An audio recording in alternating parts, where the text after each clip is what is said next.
Hello guys, and today we're in the kitchen. So in this video, I'm going to be breaking down step by step exactly what we did to achieve this final result. Now, if you've seen any of the videos of this property, you know that the dining and the kitchen were quite small. So we knew one of the first things we wanted to do was to make it feel bigger. So we got rid of quite a few walls in this space to make it a bit more open. The next thing we did was identify what kind of cabinetry did we want and also what kind of tiles. Now, when it came to the cabinetry, we worked hand in hand with the client to make sure that we got exactly what she wanted. Now, she was sure she wanted a glossy finish on her cabinetry. So if you look around, you'll notice that it's not matte. It is glossy, and that is actually fantastic for kitchens because it is a messy space, and having something that's matte means that it'll hold on to dirt a bit more, but having it glossy means you can wipe it down much easier. Now, we went for a light gray color that contrasts very well with the countertops that we selected. You can see we have an island, and you can see all the other workspaces around have the same black kind of granite countertops that are multiple functional workspaces that creates more room for people to work together. We also have a breakfast bar that works as a partition between the dining and the living room. Now, the reason for selecting this graphite tile is because it is hard wearing. That means that it will not scratch easily, it will not just get destroyed easily. It's not just purely for aesthetics, so that's why we chose this kind of countertop. The next thing is, before I move on, the cabinetry is easy access. We have this feature where you just have to gently press on the doors and they open up. That is excellent because we wanted a seamless finish all throughout. We didn't want to have tons of little knobs everywhere. The drawers have knobs, but the other doors do not have knobs. The next thing that we knew we had to do is find a tile that made sense for this space. Now, a lot of other spaces do have like more glossy finished tiles, but since this is a kitchen and there's going to be a lot of water, we don't want to risk anyone slipping, so having something matte just works well for the space, and we went for a bigger tile. It also brightens up. All the color selection is used as a function to brighten up this space and also create contrast with these absolutely lovely counters. Now, the next step had to be lighting.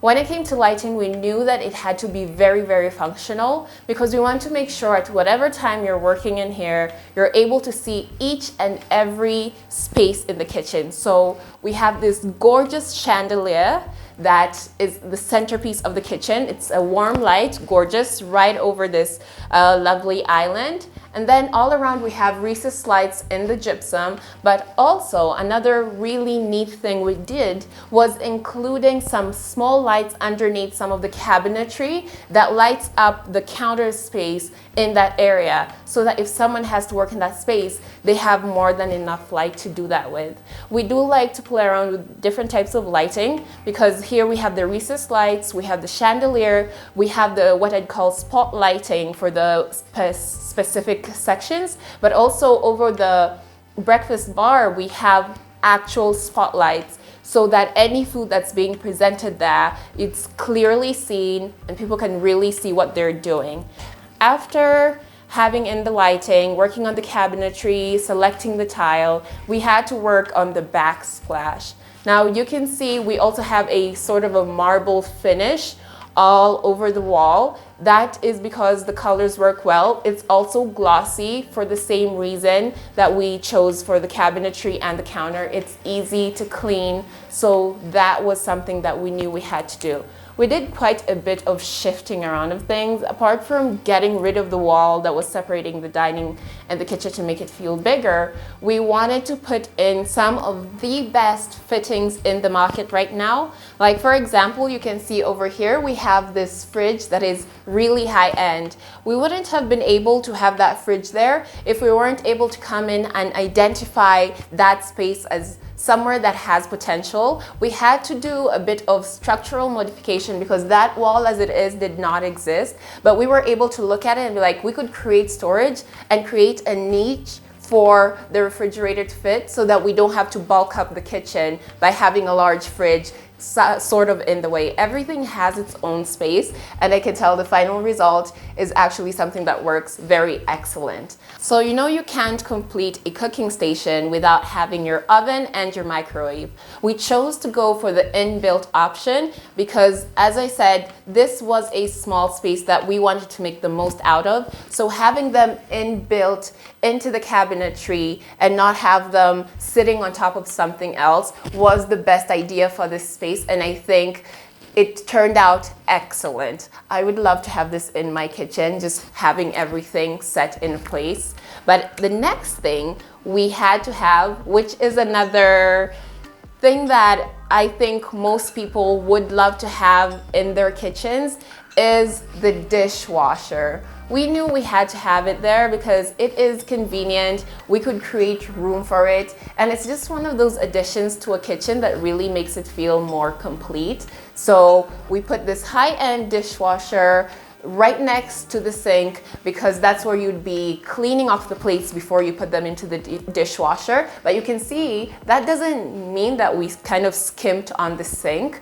We also went for a 2-basin sink because who doesn't want a little help when they're doing the dishes? So having the 2 spaces means that more than one person can be working there at a time, and you can use the 2 spaces for different functions. So we also made sure that we really fitted it with a great sink. And another thing that I think can be easily overlooked, but I feel personally makes a huge impact on this kitchen, is the type of window covering that we've chosen. Now, we could have gone for the classic sort of curtains that just end right above where the tap is, but sometimes I find that kind of how to say, maybe not very convenient because constantly having to move it out of the way, sometimes they get wet or they fall off, and there's just issues with that. Having blinds is the great solution for that because it's just, you know, you just pull it up or pull it down whenever you need it. So what can I say about this kitchen overall? I was able to walk in this kitchen before, and I have been able to be here after, and I can say that there's some things I didn't foresee coming, and being in here feels very comfortable. I can see the client comfortably using this kitchen, having more than enough storage. The lighting is amazing. The kitchen is beautiful. We do have quite a number of decorative pieces like this vase with the flowers here. We also have this gorgeous chandelier, and over there we have that display wall that is shared between the dining and the kitchen that just has those beautiful pieces because kitchens also have to look beautiful. But another space in this kitchen, just when you thought we were finished, we do have room for a pantry. Now, that pantry did exist, but what we came in and did was elevate it.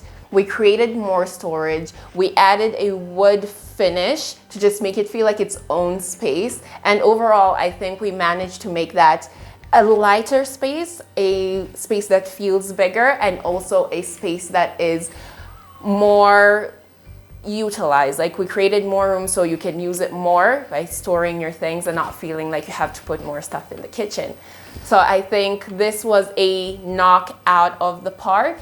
And when it comes to kitchen design, I think this is the way to go about it. You really have to look at it element by element, to the color, to the selection of finishes, to choosing where you want to put your utilities or your fittings, and also lighting. There's just so many small things that if you overlook could really impact the overall design of the kitchen. And I think for this one, the fact that we went step by step, identifying the issues, identifying the goals, that is why we were able to achieve a kitchen that the client is absolutely happy with and fulfills any needs that they might have for their kitchen. Thank you for joining me on this in-depth video. If you have any questions, do leave them down in the comments below, and make sure you like, comment, and turn on your notifications so you get a notification every time we upload a video. We are also on all other social media. You can find us on Facebook, Instagram, and Twitter, all at Fine Urban Interiors. My name is Cynthia Shoya from Fine Urban Interiors, and I'll see you on the next one.